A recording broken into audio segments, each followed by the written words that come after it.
श्री चैतन्य चरितामृत आदि लीला अध्याय 14 श्री चैतन्य महाप्रभु की बाल लीलाएं।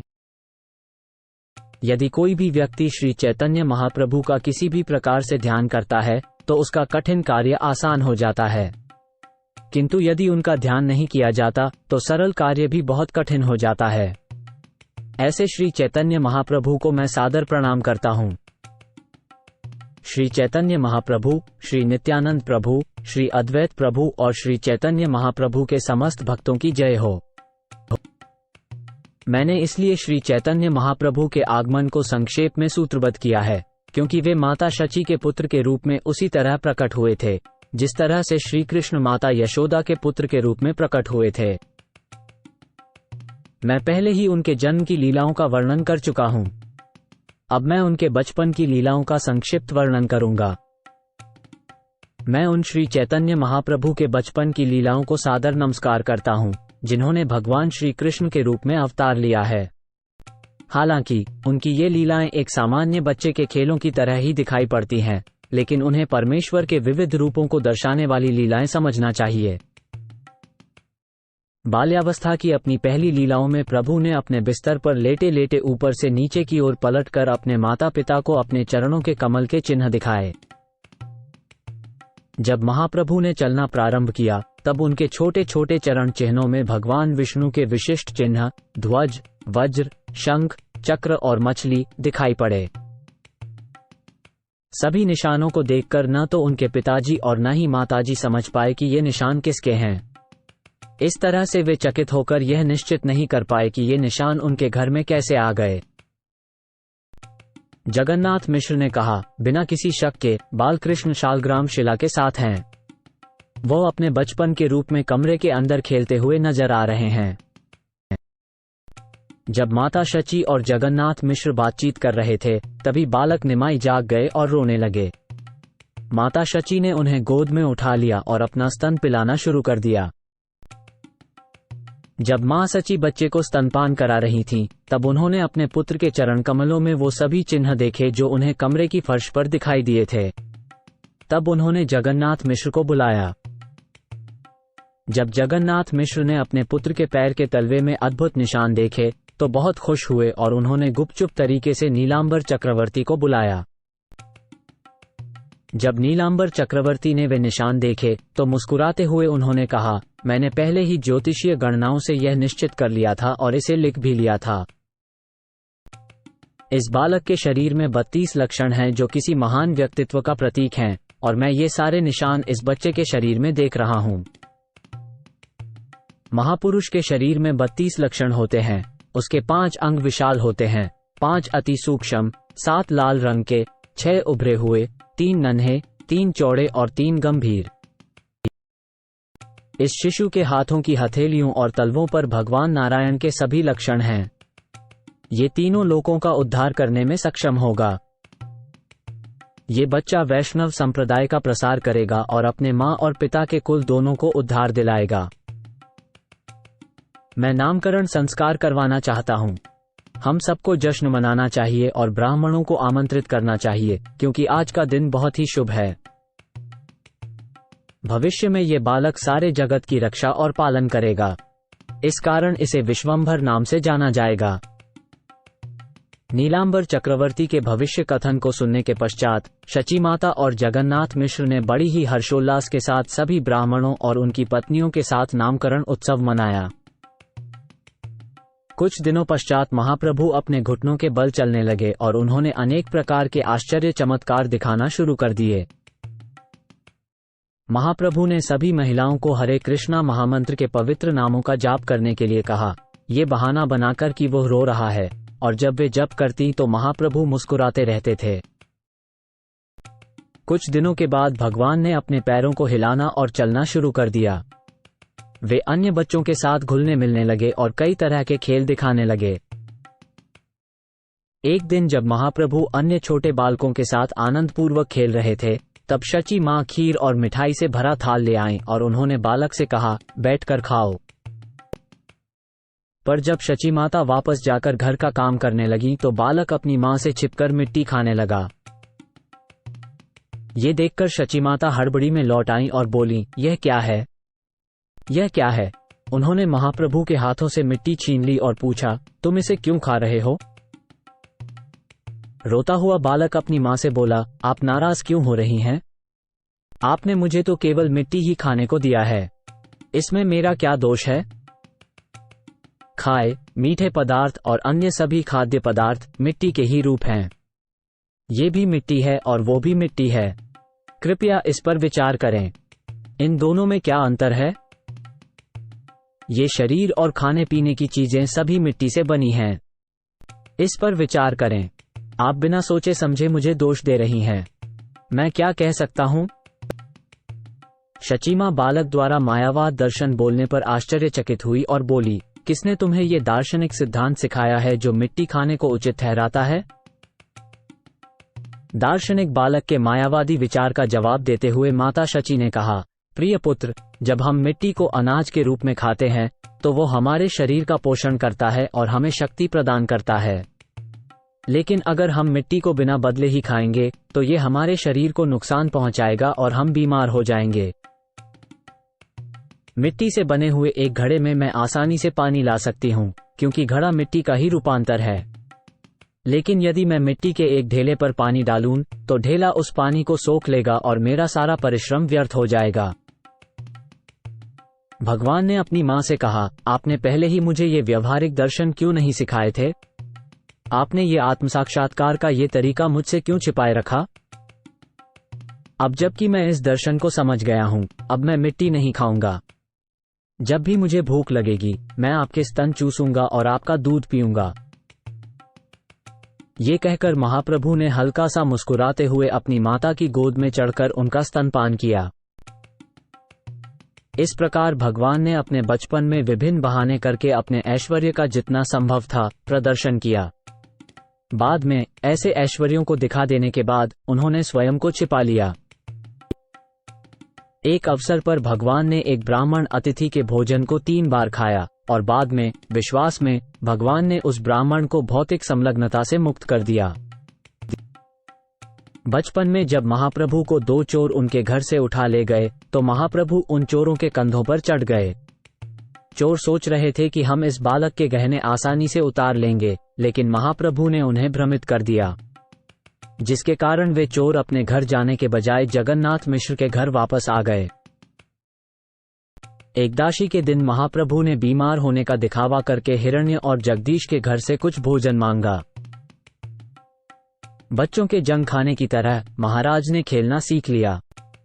अपने साथियों के साथ वे पड़ोसी दोस्तों के घर जाते थे, वहां से खाने की चीजें चुराते और फिर उन्हें खाते थे। कभी कभी बच्चे आपस में लड़ाई और झगड़ा भी करते थे। सब बच्चों ने शची मां से महाप्रभु की शिकायत की कि वे उनके साथ मारपीट करते हैं और पड़ोसियों के घरों से सामान चुराते हैं। इसलिए कभी कभी मां अपने पुत्र को दंड देती अथवा डांटती रहती थीं। शची माता बोली, बेटा तुम दूसरों की चीजें क्यों उठा लाते हो? तुम दूसरे बालकों को क्यों सताते हो? तुम दूसरों के घरों में क्यों घुसते हो? आखिर तुम्हारे घर में ऐसी कौन सी चीज नहीं है? माता की डांट सुनकर भगवान श्री कृष्ण क्रोधित होकर अपने कमरे में चले जाते और वहां सारे बर्तन तोड़कर फेंक देते। तब शची माता अपने पुत्र को गोद में लेकर शांत करवाती और प्रभु अपनी गलतियां मानकर खूब शर्माते।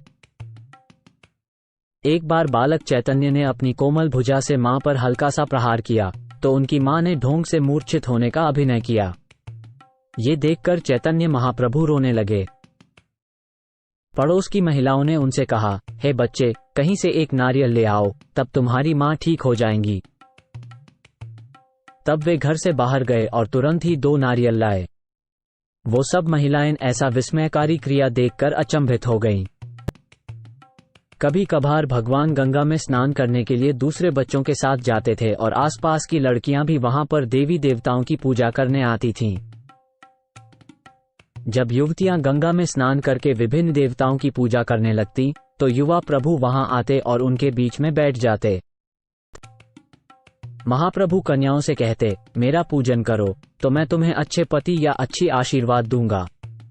गंगा और देवी दुर्गा मेरी दासी हैं। दूसरे देवताओं की बात तो दूर रही, स्वयं भगवान शिव भी मेरे सेवक हैं। कन्याओं से इजाजत लिए बगैर ही महाप्रभु चंदन निकालकर अपने शरीर पर लगा लेते, उनकी फूलों की मालाएं अपने गले में डाल लेते, साथ ही मिठाइयां, चावल और केलों की भेंट भी छीनकर स्वयं खा जाते। सारी कन्याएं महाप्रभु के व्यवहार से बहुत नाराज हो गईं। उनका कहना था, अरे निमाई, तुम हमारे गांव के रिश्ते से भाई के समान हो, इसलिए तुम्हें ऐसा करना ठीक नहीं जंचता। हमारी देव पूजन की सामग्री मत लो, इस तरह उपद्रव मत मचाओ। महाप्रभु ने कहा, मेरी प्यारी बहनों, मैं तुम्हें यह आशीर्वाद देता हूं कि तुम्हें अत्यंत ही सुंदर पति मिलेंगे। वे विद्वान, चतुर और युवा होंगे और धन धान्य से परिपूर्ण होंगे। इतना ही नहीं, बल्कि तुम सबके साथ साथ बेटे होंगे जो लंबी आयु वाले और अत्यंत बुद्धिमान होंगे। श्री चैतन्य महाप्रभु के द्वारा दिया गया यह आशीर्वाद सुनकर सारी कन्याएं मन ही मन बहुत खुश हुई, लेकिन ऊपर से, जैसा कि कन्याओं के लिए स्वाभाविक है, उन्होंने क्रोध का दिखावा करते हुए उन्हें डांटा। जब कुछ कन्याएं प्रसाद लेकर भाग गईं तो प्रभु क्रुद्ध हो गए। उन्होंने कन्याओं को बुलाया और इस प्रकार समझाया, अगर तुम में से कोई कंजूसी करगी और मुझे न्यौछावर नहीं चढ़ाएगी तो तुम सबको बूढ़े पति और कम से कम 4 सौतनें मिलेंगी। श्री चैतन्य के इस कथित शाप को सुनकर कन्याओं ने माना कि हो सकता है श्री चैतन्य को कुछ ऐसी बातें मालूम हों जो आम इंसानों की समझ से परे हैं, या उसे देवताओं से कोई विशेष शक्ति प्राप्त हो, इसलिए वे डर गई थीं कि कहीं ये शाप सच न हो जाए। तब कन्याएं अपनी अपनी भेंटें लेकर महाप्रभु के समक्ष आईं और महाप्रभु ने उन्हें खाकर कन्याओं को मनचाही वरदान दिया। जब कन्याओं के प्रति प्रभु के इस चातुर्यपूर्ण व्यवहार के बारे में लोगों को पता चला तो उनके बीच किसी भी तरह की गलतफहमी नहीं हुई, बल्कि उन्हें इस व्यवहार से आनंद प्राप्त हुआ। एक दिन वल्लभाचार्य की पुत्री, जिसका नाम लक्ष्मी था, गंगा नदी में स्नान करने और देवताओं को पूजने के लिए नदी के तट पर आई। महाप्रभु ने लक्ष्मी देवी को देखकर उनसे प्रेम करने लगे और लक्ष्मी ने भी महाप्रभु को देखकर अपने मन को अत्यंत प्रसन्नता से भर लिया। एक दूसरे के लिए उनका स्वाभाविक प्रेम जाग उठा, और हालांकि यह बचपन की भावनाओं से ढका हुआ था, लेकिन ये स्पष्ट हो गया कि वे दोनों स्वाभाविक रूप से एक दूसरे की ओर आकर्षित थे। दोनों ने एक दूसरे को देखने भर से स्वाभाविक सुख प्राप्त किया और देव पूजा के बहाने दोनों ने अपनी भावनाओं को उजागर किया। महाप्रभु ने लक्ष्मी से कहा, मेरी आराधना करो क्योंकि मैं परमेश्वर हूँ। यदि तुम मेरी पूजा करोगी तो निश्चय ही तुम्हारी मनोकामना पूरी होगी। श्री चैतन्य महाप्रभु की आज्ञा सुनते ही लक्ष्मी जी ने तुरंत उनकी उपासना की। उन्होंने भगवान के शरीर पर चंदन का लेप और फूल चढ़ाए, उन्हें मल्लिका फूलों की माला पहनाई और उनकी स्तुति की। लक्ष्मी द्वारा इस प्रकार पूजे जाने पर महाप्रभु के होंठों पर मुस्कान खिल उठी। उन्होंने श्रीमद् भागवत का एक श्लोक बोला और लक्ष्मी द्वारा प्रकट की गई भावना को स्वीकार कर लिया। हे प्रिय गोपियों, मैं तुम्हारी इच्छा को स्वीकार करता हूं कि मैं तुम्हारा पति बनूं और इस तरह तुम मेरी पूजा करो। मैं चाहता हूं कि तुम्हारी इच्छा पूरी हो क्योंकि यह पूर्ण होने योग्य है। इस प्रकार एक दूसरे के प्रति अपने भाव प्रदर्शित करने के पश्चात भगवान चैतन्य और लक्ष्मी दोनों अपने अपने घर वापस लौट गए। भला चैतन्य महाप्रभु की गंभीर लीलाओं को कौन समझ सकता है? यदा श्री चैतन्य महाप्रभु के चंचल स्वभाव को आस पड़ोस वालों ने देखा तदा प्रेमवश उन्होंने शची माता और जगन्नाथ मिश्र से शिकायत की। एक दिन मां शची ने अपने बेटे को डांटने के उद्देश्य से उसे पकड़ने के लिए पीछा किया, लेकिन वो बेटे के रास्ते से हटकर भाग निकले। यद्यपि चैतन्य जी संपूर्ण ब्रह्मांड के पालन करता है, पर एक बार उन्होंने त्यागे हुए बर्तनों की जगह पर बैठ गए जहां जूठन फेंकी जाती थी। जब शची माता ने अपने लाल को फेंकी हुई कड़ाही पर बैठा देखा तो उन्होंने आपत्ति करते हुए कहा, तूने इन अछूत कड़ाही को क्यों छुआ? अब तू अपवित्र हो गया है, तू जाके गंगा में स्नान कर। इसे सुनकर भगवान चैतन्य महाप्रभु ने अपनी माता को परम ज्ञान का उपदेश दिया। यद्यपि इससे चकित होकर भी उनकी माता ने उन्हें स्नान करने के लिए मजबूर किया। कभी कभी अपने बेटे को साथ लेकर माता शची अपने बिस्तर पर लेट जाती थीं, और वो देखती कि स्वर्गलोक के निवासी वहां आ चुके हैं, जिससे पूरा घर भर गया है। एक बार शची माता ने भगवान से कहा, जाकर अपने पिताजी को बुला लाओ। मां की आज्ञा पाकर भगवान उन्हें बुलाने बाहर चले गए। जब बालक बाहर जा रहा था, उसी समय उसके पैर के नूपुरों ने झंकार दी।